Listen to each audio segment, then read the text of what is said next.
Thanks for having me. We're going to have an opportunity for you folks to ask some questions shortly. There'll be a roving microphone. But I want to take you back, Michael. I was of a vintage in the late 90s, a young man who loved Image Comics, and when I heard that there was going to be a Spawn film, I was one of the very first people to buy a ticket for it. And the Village Burke Street Cinema, which is no longer here. I love that we're going to be able to share the film with people tonight. It was an interesting period of time for what we now refer to as superhero cinema. And I wonder if you could take us back to your initial introduction to the character, how the project came to you, and what it was like entering that world when the comic book films at that time weren't something that we were that accustomed to. Well, it was very new to me. I even after I got the role, I really didn't know what the character was. I had taken a meeting, and the people involved with Spawn, the producers, kind of told me a little bit about it, but I had never read the comic book or knew anything about it. So I took a meeting, and the result of that meeting is they cast me for Spawn. And my manager at the time congratulated me, and I was like, wait, what? And I contacted a friend of mine who knew comic book stuff, and he was the one that told me what Spawn was after I got the role, and I'm like, and then I went to a comic book festival with him. And it was my first entry into the world. So I was kind of late with it. And then, getting to know what the character was and getting all the Spawn comics, I realized it was the genesis of the character in the movie. So I pretty much realized that whoever Spawn was who Al Simmons was. And so that's, I went from there. Because it was a fascinating period of time. We had Martin Sheen in the film, which you shared a screen with, but also for many of us here, I'm sure you may signed a few, McFarlane Toys was very formative in terms of being able to create a subculture and community for people to share and engage with. How has it been for you at the time to have that fan experience when the film was released? Because there was a huge thirst for it. And I remember that it really kind of took a lot of people by surprise that the tone of the film was not something they expected necessarily. Well, I think one thing you have to realize is that the cartoon came before the film. And so the cartoon was more in line with what the comic book was. And the movie was not nearly as intense. And so there were people going into it who knew well the comic book.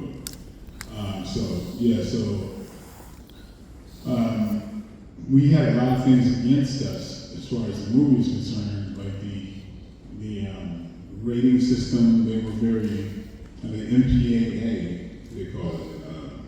They were very hard on us because they were made up of mostly clergy. And so, you got a hero from dealing with hell and all this kind of stuff. So they were like, yeah. So it was kind of weird. But I mean, to do it PG-13 was I guess the decision of New Line Cinema. But I always thought that should have been done, like or at least like a hard R or not rated. Now I always wanted to kind of do it like a comic book. We do have the unrated cut tonight, so there's a little bit extra glory for the bright man there. And something that I really appreciate about the film is the fact that although it was the very early days of CGI animation, the physical makeup in it, which is something that you would have a very deep relationship with, is quite marvellous. I was curious, it's always for an actor, it's always very tricky to engage with prosthetic makeup effects and practical makeup effects to be able to kind of emote and deal throughout, but you do that very well throughout the film. How is that process of navigating your performance underneath the Spawn makeup effects versus the Alcyon character? Well, yeah, and then it goes down to basic acting. It's you got to show the humanity in the character. So, the prosthetic makeup was kind of daunting. It was a lot of different pieces that I glued together, but it was like 8 different pieces on my face, so my face could still move and I could still emote. So that was important to not look like just a mask. Talking about daunting, Australia obviously has a very deep connection with the late Heath Ledger, and you share quite a lot of scenes with him in The Dark Knight. Could you reflect on sharing a scene with Heath? And Michael Caine famously said that he terrified him as the Joker when he shared a scene. Could you reflect on that experience? Heath was just really nice, easygoing guy. He didn't take himself too serious. He was not a method actor. He was just very pleasant to everybody on set. He was playful. It would get on my nerves sometimes when people try to paint him as somebody who got possessed by the Joker, that kind of a thing. It was ridiculous. But yeah, he was just, when you heard cut, he just was Heath. Folks, we're going to have the opportunity for you to ask some questions now, so we're going to roving microphones, so please do put your hand up so we'll see you, and we'll get a microphone of you. Okay, so first one we're going to start from the back and move forward, so to the centre there, just put your hand up nice and high so the microphone can see. Okay, so we're all the way up the back there, and there. Thank you. Just in the back of the microphone.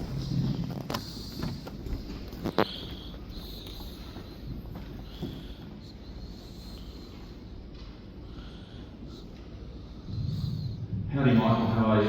Good to see you. So, apart from Spawn, what of your martial arts films, what are you most proud of? What do you think is deserving of a bit more attention? I'm sorry, what am I proud of?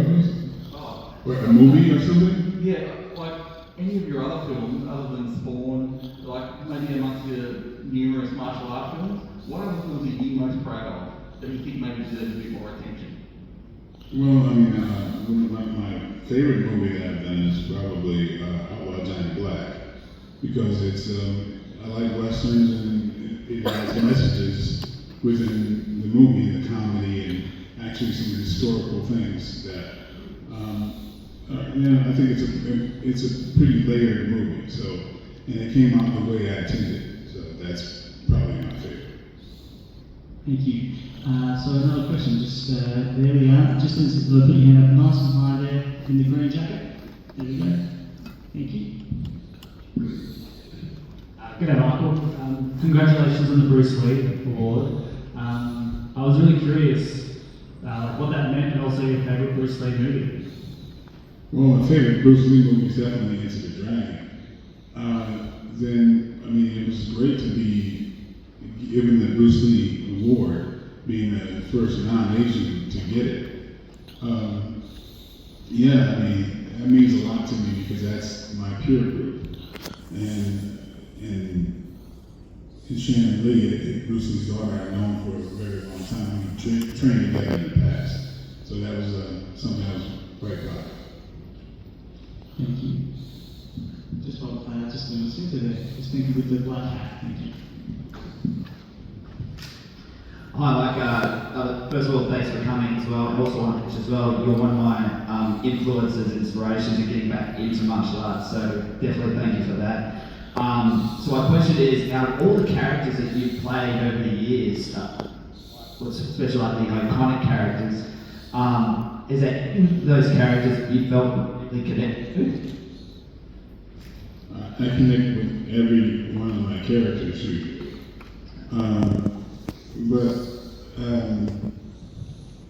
I guess I started some of the movies that I've been recently doing. I write the like, I played in a movie called Trouble Man, which is largely myself. So sometimes I have the luxury of playing close to who I am, and that's one of them. Thank you. Question next door, is it?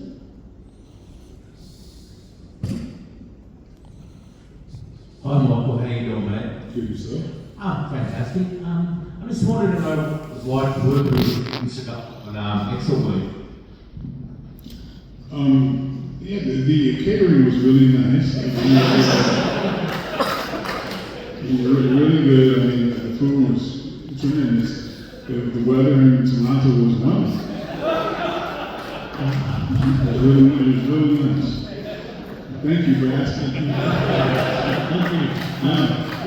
While we're sort of the micro this from the front here, there's a film I really wanted to talk to you about, Michael, because I was fortunate enough to see it at a midnight screening at the Melbourne International Film Festival when it premiered in Australia, which was quite powerful. And there was a really great sense that there was electricity in the room. And we routinely do a lot of exploitation showcases here, and we do play the film from time to time. What I love is that film is a constant journey of people discovering it, but they're also discovering the films that it pays such a heavy influence to. Could you just reflect on that journey from when the film kind of was brought to audiences and seeing different generations sort of interact with it across the time? Well, yeah, I grew up with movies like that, and I thought it was interesting to kind of revisit that and play like a lost movie that was done in the 70s that people didn't know about. It dawned on me one day when I was just thinking back, and I was thinking about my childhood and the heroes that I grew up with, and there were heroes like Superfly and Willie Dynamite and all that, and the Mac. And I was like, wait a minute, those are pimps. What's up with my childhood that I had pimps on my wall as heroes? And I said, that deserves some investigation. And that kind of started me on the irony of like, wait a minute, this is quite funny. And of course, the blaxploitation that era was in response of the 60s, in time before that, when all black performers were just treated as subservient. And so it was an overcorrection that happened in 1971, and it's kind of like this liberation, this revolution, where it just went just bonkers, you know. And so, and I thought it was quite funny, that overcorrection, that I said, well, I'd love to do a movie that, you know, kind of commemorated that. Because I particularly love the ability Lee's references in it, and also the references to something like Sweet Sweetback, that song, all those, we play those, and it's great to see that there's such a love for that sort of revolution in cinema in many ways. So we're going to go to the front for the question here. Thank you. Hi. I want to ask you a very interesting question. If you have the opportunity to play Blade and save Snipes taking Spawn, if the roles were switched opposite, how do you reckon if you played the Blade instead of Spawn, if that really like happened? Because I'm thinking of the multi-universe, like in that sort of style of that aspect. So instead of getting Spawn, instead of you thought you just dropped out or something like that and you got Blade, how would that make you feel? I mean, you know I killed Blade. You know. Put your hand up. Speaking about what you mentioned, Put your hand up and ask me a when you question. were writing and directing your character, and crafting the role, Michael. How does your martial arts discipline dictate that in a way? So do you separate the two sort of often cross over for you in terms of practice, and how they sort of influence each other? My martial arts discipline helps me being a husband, father, performer, writer, driver, everything in life. When you have discipline, when you know you can overcome obstacles, it's an asset in every part of your life. So that applies in everything. We have time for one last question if there's one to go. Okay, we've got a couple, let's do more. So green sweater, and then thank you. Thank you. Hello, thank you for doing this. Ever since the film came out, there's been quiet rumblings that there might be a sequel, a Spawn 2. Could you shed any light on that? And if it were to come about, would you perhaps do a cameo or play a legacy character? It's been talked about for a very long time. And it's always usually Tom McFarlane talking about it and saying that he's going to do another Spawn. Well, did he do a first Spawn? No, he didn't. New Line Cinema did that. I don't know. I mean, I don't understand why. I'm like, well, if he is going to do a Spawn, like he says, that would be a great undertaking because he's never directed anything before, and I don't think that would be a cheap movie to do right. But he believes in himself. He says he's going to do another Spawn, and people keep hearing him out and believing it. I don't know why. I honestly don't know why. So that would be the task. I mean, it's kind of like, well, you know, Stan Lee he created the comic book characters. He's not the director. I mean, directing that's a skill that's kind of major, right? Todd likes to talk, and we keep hearing about it. And that's been, maybe 28 years, we're going on close to 30 years now? Well, okay. Yeah, so that's my take on it. I'm like, great. I mean, because of the fans, if it was brought to me, of course, out of respect, I would look to do it. I would never say no, but I'm trying to be a realist. I'm like, okay. Well, either way, I'm hoping that would happen one day, whether I'm involved or not. Todd might have to sell one of these baseballs to fund the things he's got a very lucrative baseball collection. Well, there's a baseball that he spent $2 million on it. It's worth about $1.50 now. The original NFT. Yeah, you know about that. So, yeah. Another question, please. Phoebus, there we go. Thank you. That time, the last one. Thank you very much. We'll get for you just at the end. Thanks. Michael, I'm in the health and fitness industry, and question I've got for you revolves around discipline and longevity. So you stayed in incredible shape for many decades, and I just wanted to know what habits or principles mattered mostly. Well, I have a good memory. I remember having to work a 9-to-5 job and then go to the gym after work, in the cold, and wishing I was in a place where it was part of what I did for a living, when it was really difficult. So now I have a gym at my house. I have no excuse. So and I look at it as it's not really discipline. It's a right. It's an absolute right, and it's a luxury. You know, to do. I mean, to be able to work out. I think it's if I was the head of a religion, training and taking care of your most prized possession, which is your body and your health, would be a major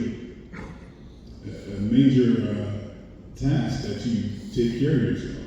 So I'm blessed, and like I said, it's working out as a you get to do it. That's what I was saying. That's awesome. You've set a standard and you've become that standard. That's amazing. Okay. Hey Michael, I'm a huge fan of Triple Threat, and I know Triple Threat 2 is scheduled for release this year. The first question is, when is that scheduled to be released this year? And the second, what's the chemistry like with Tony Jaa and Scott Atkins? You said release, what? What's that? It should be Triple Threat 2, looking at the release this year. Oh, I never heard about that. Yeah, well that's what's online. Oh, really? Yeah. You believe everything online. Okay, well. So the question you have is what? Yeah. What's the chemistry like with Scott Atkins and Tony Jaa? Oh, they're like family members. Yeah. Yeah. Tony Jaa performed part of my wedding. He is actually a Buddhist priest. And he performed the Buddhist ceremony of my wedding. And actually, he sang at my wedding. He was pointing. So I mean, and Scott is, we're quite close, and we have some. We're always planning on doing other things. We got a real fun movie in the works that we haven't even shot yet, but we're looking to find out when we will do it. Cool. And we've got time for one last question, and we'll do two very quick ones. So we'll do the gentleman on the end here at the back in the brown jumper. Thank you, and then we'll do the front, and then Michael has to leave us, unfortunately, and you'll be able to enjoy Spawn. So just it. Thank you.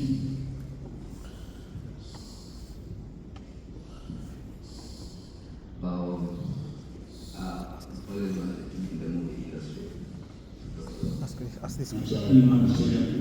I've always wanted to be in the movie industry for so long. And do you have a movie You should ask that. incoming that you should ask that. put someone in? Yeah. If somebody, look, He wants to get cast. I want to be in a movie with you. oh. You know it doesn't work like that. Right? Yeah. I'd love to have someone to mentor me, like to show me, yeah. Well, you need experience. Well, just like anything, if you want to become an architect, you have to learn. You have to take lessons, you have to do those things. You can't expect an architect to just make you one. So it's, you just have to learn and everybody has to learn their craft. Because even if I put you in a role, that could be the worst thing that ever happened to you. Because if you're not prepared, then you'll be unprepared for every other role. You understand? So you have to get yourself knowledgeable about it if you're going to try to make that a living. You know what I mean? So, you got to study, you got to learn. What I am is an actor, right? And so that's a skill that you have to be taught. Somebody can't just give you. It's just like you said you want to be a dentist. I can't make you a dentist. Another question. Did you go to film school or you did? Well, that's if you want to be a director, right? If you want to be a director or whatever, so you know these, you know, if you want to be an actor, you go to acting school, that kind of stuff. Thank you very much. Last question here, just right there, Bill, just the gentleman. Yeah, Michael was Australia. Yeah, what you were my brother's favourite movie, The Dark Knight. On the other hand, you also did. You can understand. I'm really.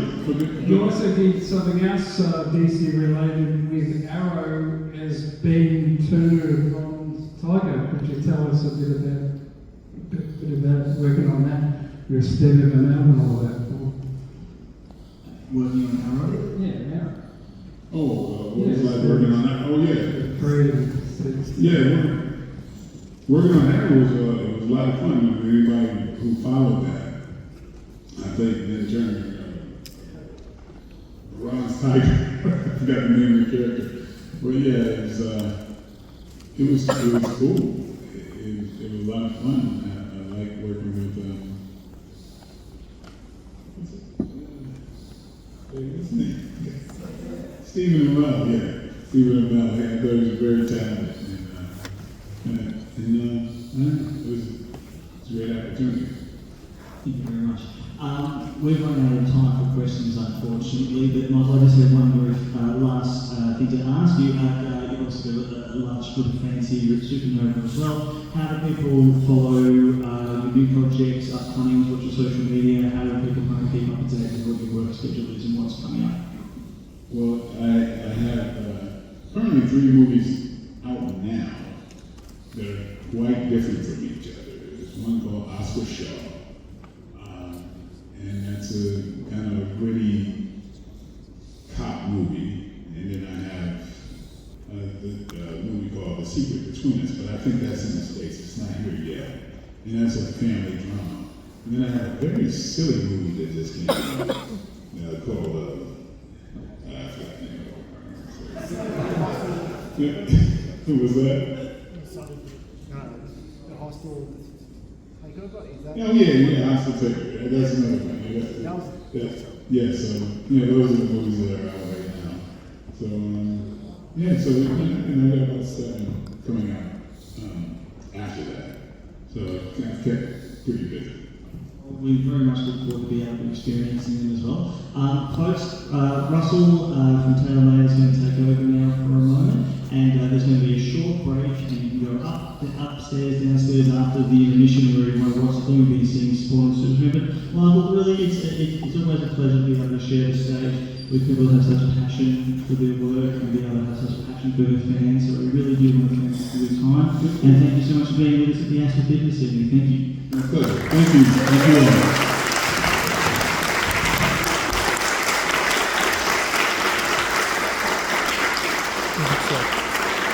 Или с тобой